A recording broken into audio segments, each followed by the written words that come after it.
Hey everybody, HMV here. Playing more Kerbal Space Program, and today Gavote and Choo Choo Charlie are going to cheat and use the Gravity Turn mod to launch Moho 2. A very streamlined ship. It looks kind of like a pencil. This ship is heading to Moho. It is going to have no problems getting into orbit, so I will see you there. And by orbit, I of course mean when this stage runs out and then we wander it up a little bit so that we get out of the point where the fairing would blow up if we, or the ship would blow up if we toss the fairing. And then I'll bring you back, which is pretty much now. We are now out of fuel, and we're just coasting up. Note our apoapsis just gets up to 100. I really wanted it to be at 110, but the important thing is this means we can time warp ourselves up a little bit higher, maybe up to 60 or so before we toss everything. Let everything cool off a bit. Our poor gravioli detector can't be run while it's stowed, but hey, what are you going to do? But yeah, Gavote and Choo Choo Charlie are heading up. Gavote drew the short straw or the long straw, depending on which one is the worst one. And he's the one who is tasked to go and actually land at Moho when the time comes. He is the one that once we get into orbit and we figure out where the anomaly is, let's go ahead and ditch the fairings. And the bottom stage. And initiate our poodle engine. Actually, all three of our engines. And let's go ahead and keep this experiment, because eventually we're going to come back someday, and we're going to want to do this. It's kind of a ugly looking ship, and I just remembered I wanted to disable gimbal on these guys. Poodle's got enough gimbal for everybody. But yeah, Gavote, having submitted his name first, gets to land on Moho. That's just the way it works. So this ship, we know something is up on Moho. We just don't know where it is yet. We haven't gotten the contract.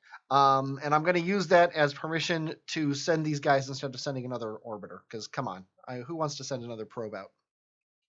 But he does have a very small amount of solar panels. Let's go ahead and extend them. They are set up to specifically not get burned by the thuds on the side here. And the thuds are here specifically to give us a little bit of extra boost during the Kerbin ejection and a little bit of the Moho return. So let's go ahead and get our ship into an orbit here. We shouldn't need that much prograde, to be honest here. I was going to put reaction wheels on this guy. And then I decided, no. We've got engine gimbaling. We've got the reaction wheels in the 3 pods. You'll notice there are 3 pods and 2 people. That's because we're not bringing this lander can back. The lander can that's landing on the surface of Duna Moho, Duna, is not coming back. Partially because I don't want the pain of trying to dock it and then realizing that the game is buggy. And secondly, I don't like the idea of returning a lander can into Kerbin's atmosphere, especially interplanetary. I would rather bring the Mark 1 capsules. And if we had a 2-man Mark 1 capsule, I would have used that. Okay, 110 by 108, that's perfectly fine by me. Okay, and we are at a window to eject to Moho. I deleted the node because we actually passed it by like an hour. So I'm not too worried about not actually nailing it perfectly or anything like that. Let's go ahead and set Moho as our target. It's nice right at the node, the way we like it. That's why it's so cheap.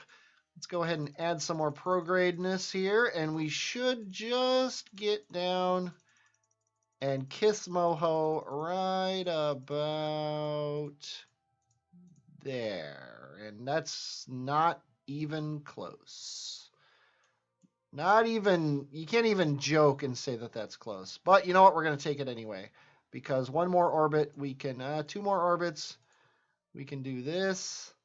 Slow down a bit and actually get our encounter. I don't care about transfer windows anymore. So this here is a 2090 burn. You notice we've got more than that in the tank, so we're actually going to be using only 100 to get the encounter, so that's pretty good. Another thing I realized is the fuel is not transferring correctly. So I'm going to keep transferring... Actually, stop that. We're going to keep transferring into this guy from this guy. Because we want to toss this when he's empty.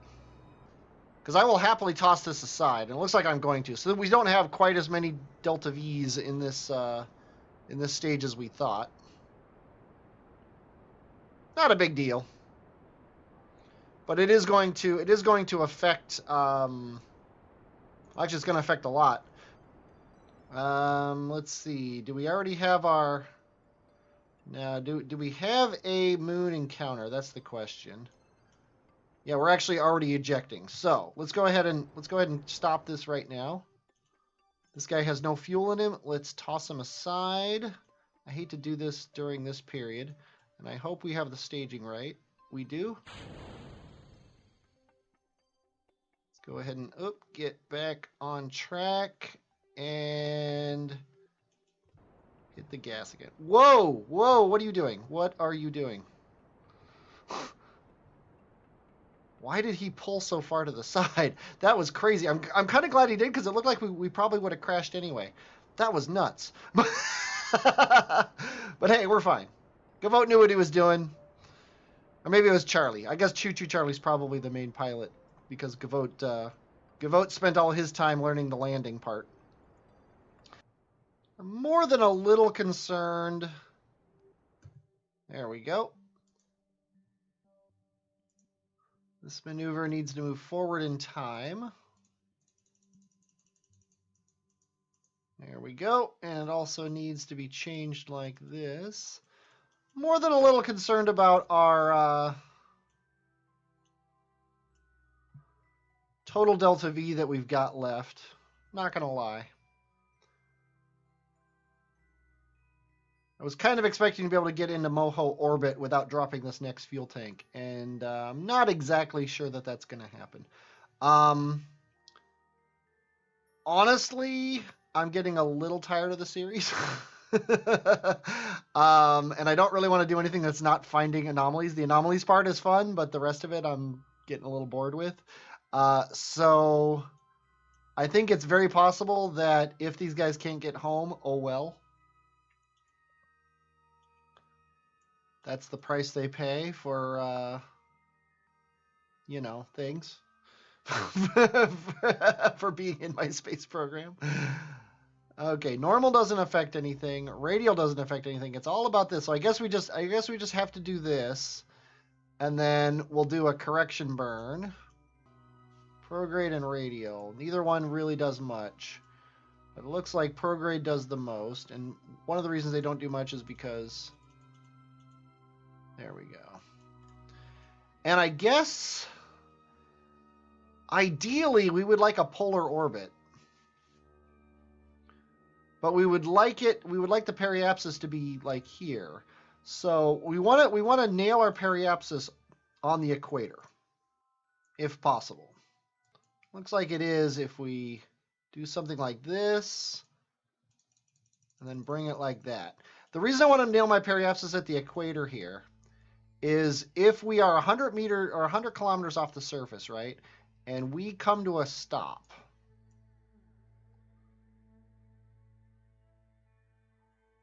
Right here, right? Only not quite so crazy. We do this. Then, wherever we find the anomaly, we can fix our orbit out here to get on it, and then it'll be the cheapest possible. Because Lord knows this isn't going to be cheap. Yeah, that 27, that's scary. We're gonna really eat into our stuff. We're gonna be tossing this, and then we're gonna be using most of this fuel. So you guys aren't coming home. We'll pretend that we're planning a rescue, but we're probably never gonna actually send the rescue. Yeah, I'm surprised. We're gonna basically be out of fuel when we get into orbit. But hey, that's the price you pay. And actually, this burn isn't till after our Kerbonauts launch, and I didn't plan that ship because I was kind of expecting to get to Moho on this first orbit here.